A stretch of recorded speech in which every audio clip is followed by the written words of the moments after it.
Assalamualaikum warahmatullahi wabarakatuh. Semoga semua kebaikan terlimpah kepada kita semua.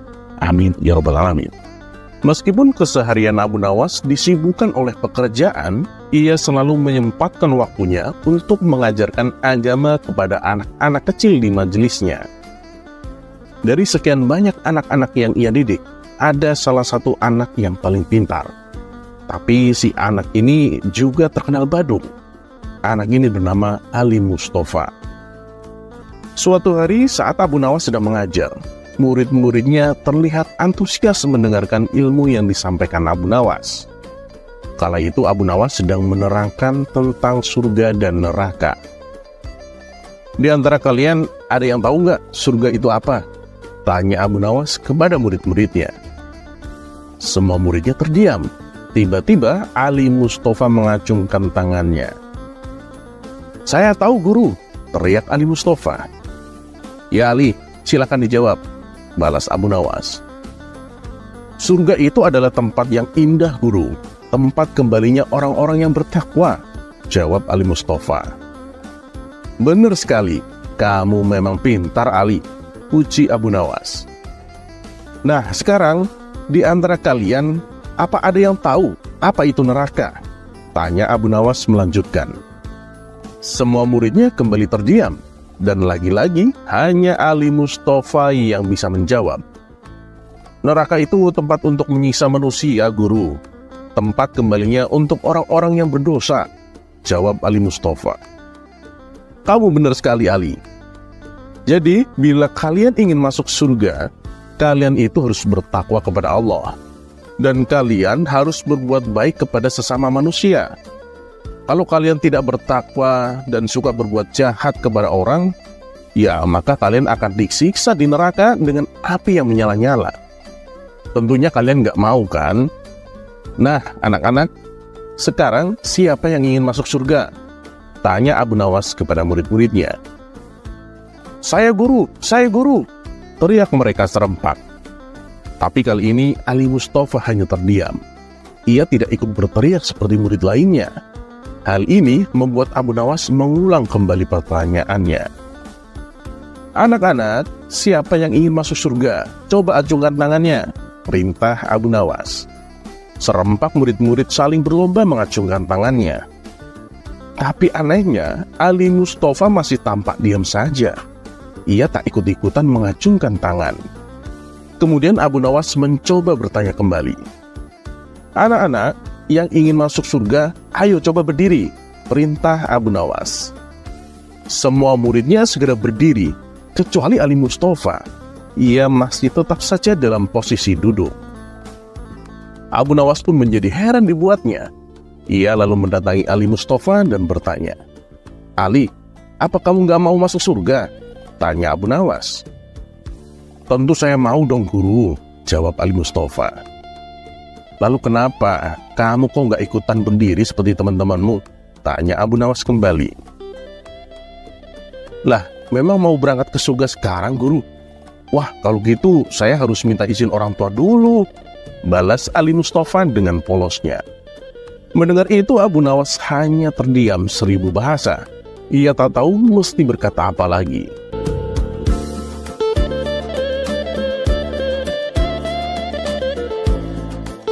Terlepas apakah cerita ini adalah cerita fiksi atau kenyataan, teruslah berbuat kebaikan. Karena ketahuilah, kita mungkin tahu berapa umur kita sekarang, tapi tak ada yang tahu berapa sisa umur kita. Dan seperti biasa, terima kasih. Wassalamualaikum warahmatullahi wabarakatuh.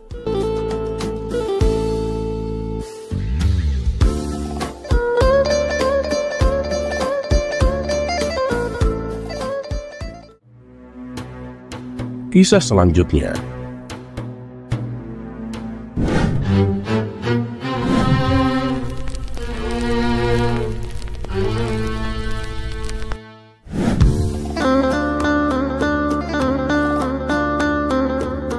Pada suatu hari, Abu Nawas dipanggil ke istana untuk mengajar kedua putra Baginda Raja. Anak pertama bernama Al-Ma'mun dan anak yang kedua bernama Al-Amin. Agar suasana mengajar tak terganggu, Baginda Raja menyiapkan ruangan khusus untuk kegiatan tersebut. Sejak saat itulah Abu Nawas mulai mengajar berbagai ilmu agama kepada kedua anak Baginda Raja. Setelah sebulan berlalu, Baginda Raja bertanya kepada Abu Nawas, "Bagaimana perkembangan anak-anakku, Abu Nawas?" Abu Nawas pun menjawab, "Anak Paduka yang bernama Al-Ma'mun itu lumayan cerdas dan cepat menguasai pelajaran. Tapi kalau Al-Amin masih bodoh, Paduka. Dia itu susah menangkap ilmu yang saya ajarkan." Baginda Raja pun hanya terdiam mendengar apa yang dikatakan Abu Nawas. Tapi dalam hati ia merasa tak yakin. Mana mungkin Al-Amin bodoh, sedangkan Al-Ma'mun saja adalah anak yang cerdas. Padahal kan keduanya sama-sama anaknya. Maka untuk mencari tahu kebenarannya, pada keesokan harinya, diam-diam Baginda Raja mengintip kedua anaknya yang sedang belajar dari luar ruangan. Betapa kagetnya Baginda Raja melihat Al-Amin sedang dihukum. Ia disuruh berdiri di samping Abu Nawas dengan posisi kaki diangkat satu. Baginda Raja pun menjadi geram dan langsung masuk ke dalam ruangan. "Abu Nawas, coba beritahu aku, apa kesalahan yang dibuat Al-Amin?" tanya Baginda Raja kesal. Abu Nawas selalu memberitahu bahwa sewaktu ulangan, Al-Amin selalu mencontek jawaban yang ditulis oleh Al-Ma'mun. "Apa buktinya kalau begitu?" tanya Baginda Raja. "Paduka, tadi sewaktu ulangan, masing-masing dari mereka saya kasih kertas kosong untuk menjawab pertanyaan. Pertanyaan pertama yang saya ajukan, siapa sahabat Nabi yang paling banyak meriwayatkan hadis? Al-Ma'mun menulis jawabannya, sahabat Abu Hurairah. Al-Amin juga menulis jawaban yang sama. Begitu pula saat saya memberi pertanyaan, siapa nama Nabi yang berdebat dengan Nabi Musa? Al-Ma'mun menulis jawaban Nabi Khidir. Dan Al-Amin juga menulis jawaban yang sama, yaitu Nabi Khidir," kata Abu Nawas menjelaskan. "Loh Abu Nawas, jawaban yang sama bukan berarti mencontek kan? Bisa jadi Al-Amin memang sudah tahu jawabannya," protes Baginda Raja. "Tapi Paduka, pada pertanyaan ketiga, disinilah saya bisa tahu bahwa jawaban yang ditulis Al-Amin itu hasil mencontek dari Al-Ma'mun," ujar Abu Nawas. "Memangnya apa pertanyaan yang ketiga?" tanya Baginda Raja. "Pertanyaannya adalah berapa usia Nabi Sulaiman. Al-Ma'mun menulis di kertasnya, saya tidak tahu. Nah, di kertas Al-Amin tertulis jawaban, apalagi saya." Spontan Baginda Raja tertawa terpinggal-pinggal.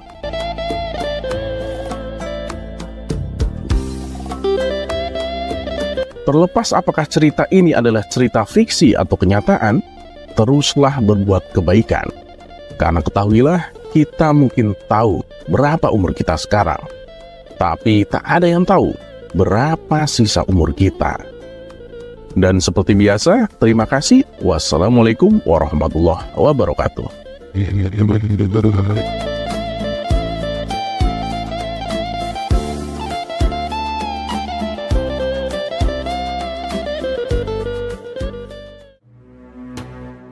Kisah selanjutnya.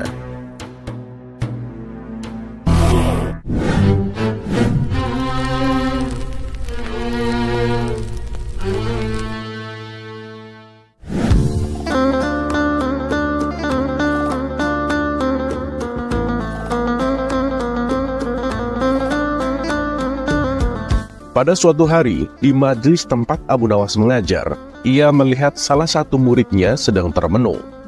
Abu Nawas lalu menghampiri murid tersebut. "Wahai anakku, ada apa denganmu?" tanya Abu Nawas. "Saya tuh bingung, Tuan Guru. Kenapa ya perbuatan saya itu selalu dianggap salah?" tanya muridnya. "Loh, memangnya apa yang telah kamu lakukan?" tanya Abu Nawas kembali. "Saya ini hanya ingin berbuat baik, Tuan Guru, tapi selalu saja ada orang yang menyalahkanku," jawab muridnya itu kembali. Abu Nawas hanya tersenyum mendengar penuturan muridnya itu. Ia pun kemudian berkata, "Ayo ikut denganku," ajak Abu Nawas kepada muridnya. Abu Nawas mengajak muridnya berkeliling kampung dengan membawa seekor keledai. "Kamu naiklah ke atas punggung keledai, biar saya yang berjalan untuk menuntunnya," ucap Abu Nawas. Belum juga lama berjalan, mereka berdua berpapasan dengan beberapa orang. Salah satu dari mereka mencibir dengan mengatakan, "Hei kawan, coba lihat anak itu. Dia enak-enakan naik keledai, sedangkan gurunya dibiarkan berjalan kaki. Sungguh anak yang tak punya sopan santun." Mendengar hal itu, murid Abu Nawas segera turun dari keledainya. Ia meminta agar gurunya saja yang menaiki keledai. Abu Nawas pun menuruti permintaan muridnya itu. Tak berapa lama kemudian, Abu Nawas dan muridnya kembali bertemu dengan beberapa orang yang berbeda. Salah satu dari mereka juga ada yang mencibir, "Coba lihat Abu Nawas itu kawan, dia enak-enakan naik keledai, sedangkan muridnya yang masih kecil dibiarkan berjalan kaki. Memang orang tua yang tak punya belas kasihan." Abu Nawas hanya tersenyum sembari menatap muridnya. Muridnya yang merasa tak enak hati kemudian berkata, "Tuan Guru, gimana kalau kita berdua naik di atas punggung keledai?" Abu Nawas kembali menuruti permintaan muridnya. Dan tak lama mereka berdua berjalan, mereka kembali bertemu dengan beberapa orang yang berbeda. Salah satu dari mereka ada yang mencibir, "Hei kawan-kawan, lihatlah mereka berdua. Masa keledai yang kecil dan lemah dinaiki dua orang? Sungguh mereka telah berbuat zalim kepada binatang." Mendengar hal itu, Abu Nawas menatap muridnya. Si murid tampak merasa bersalah. "Tuan Guru, lebih baik kita tuntun saja keledainya. Kita berdua cukup jalan kaki saja, Tuan Guru," pinta sang murid kepada Abu Nawas. Dan untuk kesekian kalinya, Abu Nawas kembali menuruti permintaan muridnya. Baru beberapa saat mereka melanjutkan perjalanan, Abu Nawas dan muridnya bertemu dengan beberapa orang yang berbeda lagi. Salah satu dari mereka berkata, "Wah, coba kawan, lihat mereka berdua. Betapa bodohnya mereka. Untuk apa coba membawa keledai kalau tidak dinaiki?" Abu Nawas pun hanya tersenyum. Akan tetapi sang murid semakin terlihat merasa bersalah. Setelah mereka berdua selesai berkeliling kampung, Abu Nawas lantas berkata kepada muridnya, "Nah, sekarang kamu sudah tahu kan, apapun niat baik kita, apapun perbuatan baik kita, maka akan ada saja orang yang menyalahkan kita. Selama kamu yakin bahwa perbuatanmu itu baik, tidak melanggar norma agama dan adat, kamu tak perlu mendengarkan omongan orang. Dan kamu juga tak perlu merasa bersalah apabila ada yang menyalahkanmu." Dan sang murid pun mulai memahami dengan nasihat gurunya itu.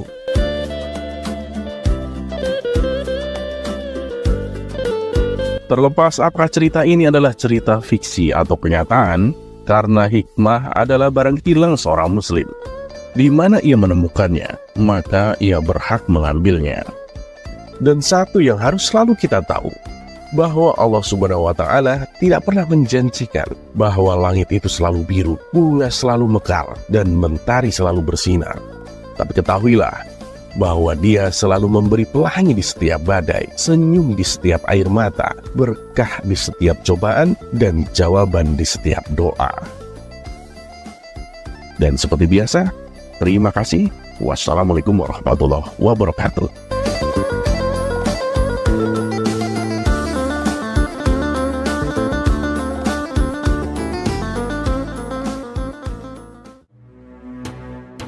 Kisah selanjutnya.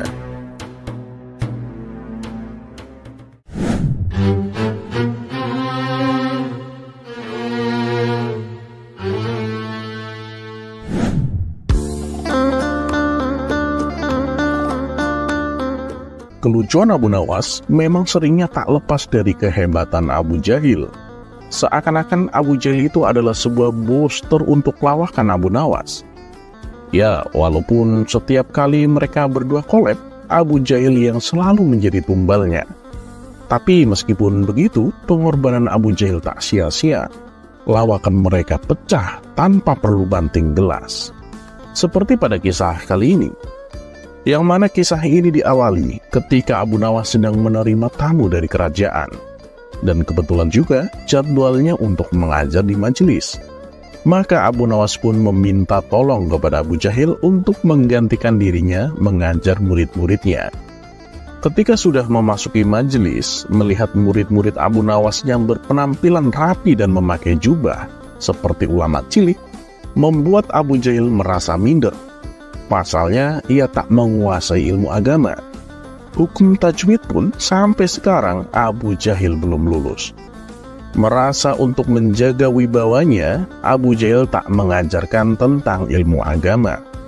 Ia memutuskan untuk mengajar cara menggambar, karena merasa ia mempunyai keahlian dalam menggambar.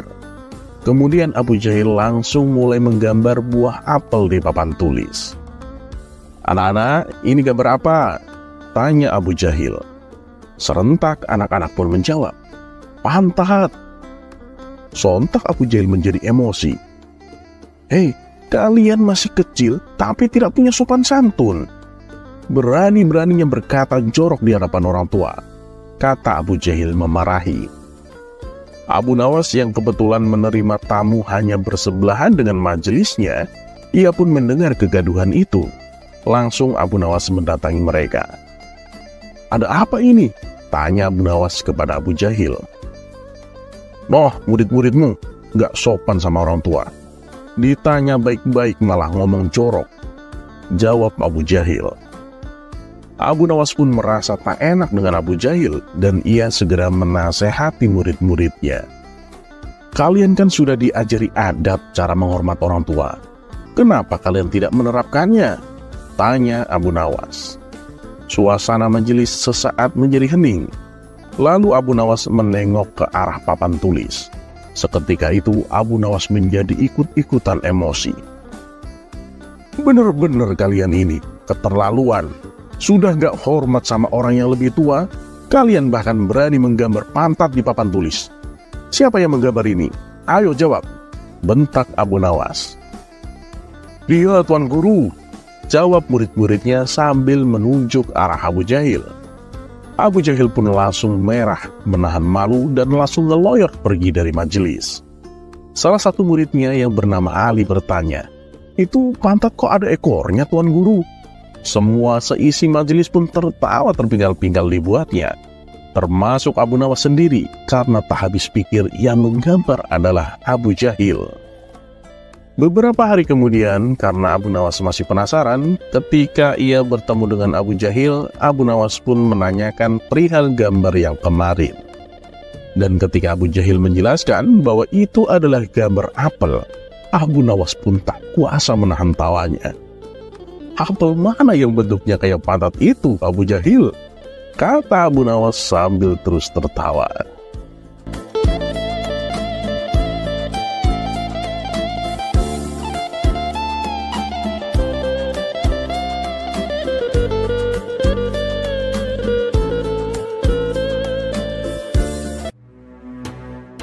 Kisah selanjutnya.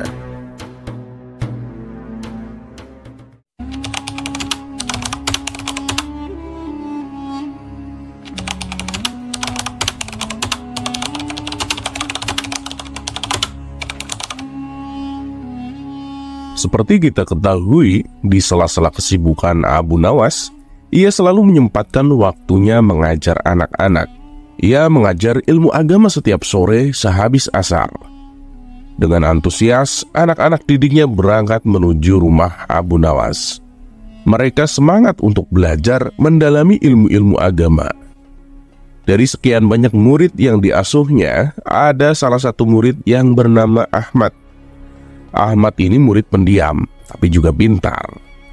Bahkan ia mendapat perhatian khusus dari Abu Nawas. Hal ini membuat murid-murid yang lain merasa cemburu kepada Ahmad, terutama murid-murid yang sudah senior. Kemudian beberapa murid memberanikan diri menghadap Abu Nawas. "Maaf Tuan Guru, boleh saya bertanya?" "Tentu saja boleh. Apa yang ingin kalian tanyakan?" ucap Abu Nawas. "Kenapa sih Tuan Guru ada perhatian lebih kepada Ahmad?" tanya mereka. Abu Nawas sontak kaget mendengarnya. Ternyata sikapnya terhadap Ahmad selama ini menjadi sorotan murid-murid yang lain. "Kalian kenapa bertanya seperti itu?" Tanya balik Abu Nawas. Dia kan murid baru Tuan Guru, sedangkan kami sudah lama kami menjadi murid Tuan Guru, balas mereka. Abu Nawas menangkap ada kecemburuan pada diri mereka atas perhatian dirinya kepada Ahmad. Agar tidak menjadi salah paham, lalu Abu Nawas mengumpulkan seluruh murid-muridnya.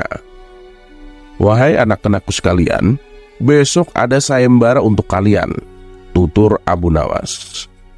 Sayembara apa Tuan Guru? Sahut murid-muridnya penasaran. Besok kalian harus membawakan saya buah kurma. Bagi siapa saja yang buah kurmanya paling manis, maka dialah pemenangnya. Dan sebagai hadiahnya saya berikan sorban yang indah, kata Abu Nawas menjelaskan. Mereka pun antusias dengan sayembara yang diadakan Abu Nawas. Singkat cerita, pada keesokan harinya, mereka berlomba-lomba mencari buah kurma yang paling manis. Ada yang sampai rela beli di pasar dengan harga yang cukup mahal, dengan harapan supaya menjadi pemenangnya. Ada pula yang memetik di kebun kurma milik orang tuanya sendiri. Sementara Ahmad, yang merupakan anak yatim dan miskin, hanya mempunyai 3 buah kurma di rumahnya. Meskipun kurma yang ia punya bukan kurma terbaik. Tapi Ahmad antusias untuk mengikuti sayembara gurunya. Setelah masing-masing dari mereka mendapatkan kurma yang diinginkan, mereka segera berangkat menuju rumah Abu Nawas. Begitu juga dengan Ahmad. Ia membawa 3 buah kurma miliknya. Saat ia berjalan menuju rumah Abu Nawas, di tengah perjalanan, Ahmad melihat anak kecil sedang duduk sambil menangis. Karena merasa iba, Ahmad pun menghampirinya. "Kamu kenapa?" tanya Ahmad. "Saya ingin makan buah kurma, tapi saya tidak punya uang," jawab anak kecil tersebut. "Ini saya ada buah kurma, silakan kamu ambil," balas Ahmad sambil memberikan 1 butir buah kurma. Anak kecil itu langsung tersenyum bahagia. Ia pun mengucapkan terima kasih kepada Ahmad. Kemudian Ahmad melanjutkan perjalanannya. Kini kurma yang di tangannya tinggal 2 butir. Di saat itulah datang Abu Nawas yang menyamar sebagai pengemis. Ia menghampiri Ahmad dan berkata, "Saya lapar sekali, berilah saya makanan." Melihat hal itu, Ahmad pun kembali merasa iba. "Tapi saya hanya punya 2 butir kurma, kek," jawab Ahmad. "Tidak mengapa, berilah saya 1. Satunya untuk bekal kamu," balas Abu Nawas. Ahmad lalu memberikan 1 butir kurma miliknya. Lantas ia melanjutkan perjalanan dengan membawa 1 butir kurma yang tersisa. Begitu juga dengan murid-murid yang lain. Mereka diuji Abu Nawas dengan menyamar sebagai pengemis tua. Tapi tak ada satupun dari mereka yang rela memberikan kurmanya. "Enak saja, ini buah kurma terbaik dan harganya mahal," jawab salah satu muridnya. "Bukankah buah kurma yang kamu bawa itu banyak? Berilah saya 1 saja," pinta Abu Nawas. "Tidak bisa, ini kurma mau buat sayembara dan aku harus memenangkannya," balas si murid. Kemudian murid tersebut meninggalkan si pengemis yang sebenarnya adalah Abu Nawas, gurunya sendiri. Setelah murid-muridnya sampai di rumah Abu Nawas, masing-masing dari mereka membanggakan kurma yang dibawanya. "Aku pasti pemenangnya, karena kurma yang aku bawa rasanya manis sekali," ujar salah satu murid. "Belum tentu, pastilah aku yang menang, sebab kurma yang aku bawa bukan hanya manis, tapi jumlahnya lebih banyak dari yang kamu bawa," timpal murid lainnya. Tidak berapa lama datanglah Ahmad dengan membawa sebutir buah kurma. Melihat buah kurma yang dibawa Ahmad, teman-temannya ini menertawakannya. "Kurma jelek begitu kok dibawa kemari? Udah gitu jumlahnya cuma 1, celetuk salah satu temannya. Mereka pun kembali tertawa terpingkal-pingkal. Sikap teman-temannya ini membuat Ahmad menjadi minder. Ia pun membalikkan badannya untuk kembali pulang. Namun tiba-tiba keluarlah Abu Nawas dari dalam rumahnya. "Hei Ahmad, jangan pulang dulu. Ayo ke sini," teriak Abu Nawas memanggilnya. Lalu Ahmad disuruh berkumpul dengan murid-murid yang lain. "Apakah kalian sudah membawa kurma yang paling manis?" tanya Abu Nawas. "Sudah Tuan Guru," jawab murid-muridnya penuh semangat. Kemudian Abu Nawas menyuruh untuk menunjukkan kurma yang mereka bawa. Satu persatu muridnya meletakkan kurma di hadapan Abu Nawas, termasuk Ahmad yang hanya membawa sebutir buah kurma. Setelah semuanya terkumpul, Abu Nawas pun berkata kepada murid-muridnya, "Sepertinya aku sudah menemukan pemenangnya," ujar Abu Nawas. "Siapa pemenangnya Tuan Guru?" tanya mereka dengan hati berdebar. "Pemenangnya adalah Ahmad," jawab Abu Nawas. Keputusan Abu Nawas ini tentu saja menuai protes dari murid-muridnya. "Tuan Guru tidak adil. Masa kurma jelek begitu bisa menang?" ucap mereka tidak terima. Dengan wajah tersenyum, Abu Nawas pun menjelaskan, "Tahukah kalian, saat kalian membawa buah kurma kemari, saya uji kalian dengan menyamar sebagai pengemis. Tapi tak ada satupun di antara kalian yang mau memberikannya kecuali Ahmad. Memang buah kurma yang dibawa Ahmad kalah bagusnya dengan kurma yang kalian bawa. Buah kurma kalian lebih manis. Tapi ingat, buah yang paling manis adalah buah yang diberikan kepada orang yang kelaparan. Sejatinya buah yang paling manis adalah kebajikan. Oleh sebab itulah, meskipun buah kurma yang dibawa Ahmad adalah buah biasa, tapi karena kebajikannya inilah membuat buah kurma yang dibawa Ahmad menjadi paling manis di antara buah kalian," terang Abu Nawas. Setelah mendengar penuturan Abu Nawas, murid-muridnya ini pun menyadari kekeliruannya. Mereka pun mulai memahami kenapa gurunya punya perhatian khusus kepada Ahmad. Sebab Ahmad mempunyai akhlak yang mulia.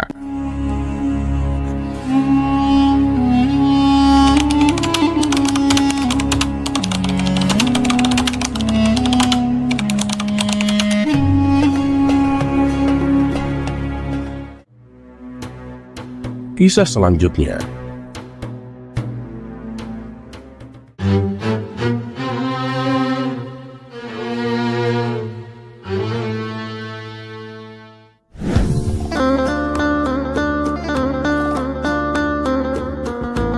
Pada kisah sebelumnya, kita sudah berkenalan dengan salah satu murid Abu Nawas yang cerdik tapi agak sedikit badung. Dan yang lebih anehnya lagi, ia nggak mau masuk surga. Dan pada kisah kali ini, kita akan menghadirkan kembali murid fenomenal itu. Jadi langsung saja kita sambut Ali Mustafa.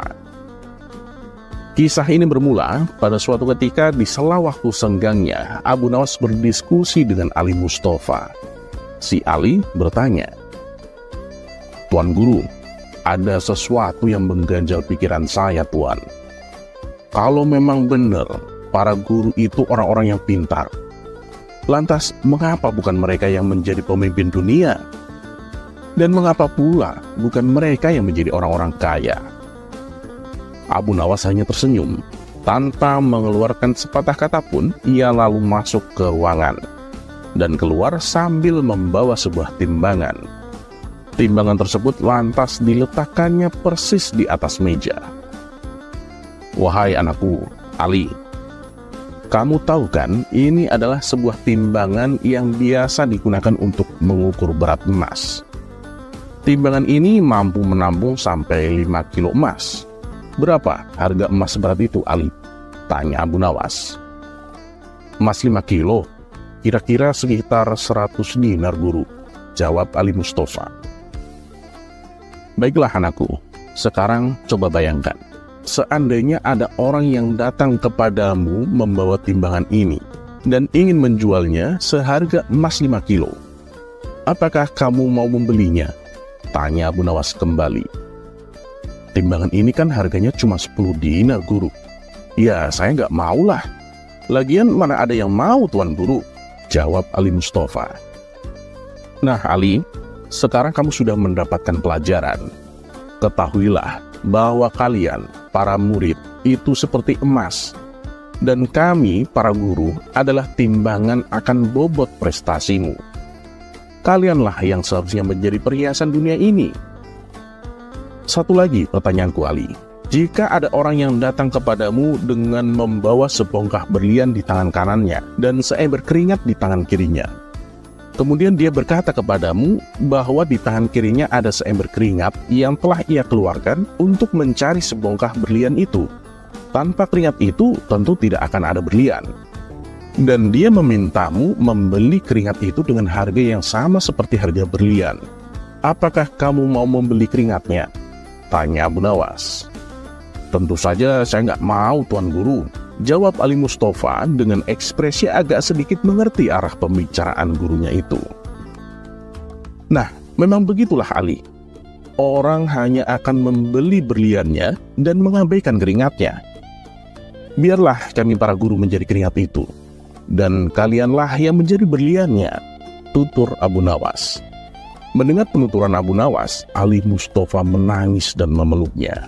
Tuan Guru, betapa mulianya hati kalian, betapa ikhlasnya hati kalian. Terima kasih Tuan Guru, kami tak akan bisa melupakan kalian, kata Ali Mustafa.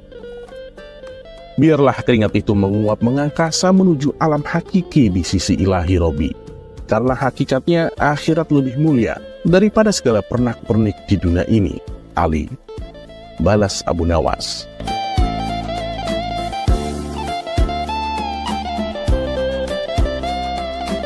Terlepas apakah cerita ini adalah cerita fiksi atau kenyataan, sebagai seorang yang beradab, sudah sewajibnya kita menghargai segala jasa guru-guru kita, yang artinya semua orang yang mengajarkan ilmu apapun kepada kita, baik secara langsung ataupun tidak. Semoga bermanfaat, dan seperti biasa, terima kasih. Wassalamualaikum warahmatullahi wabarakatuh.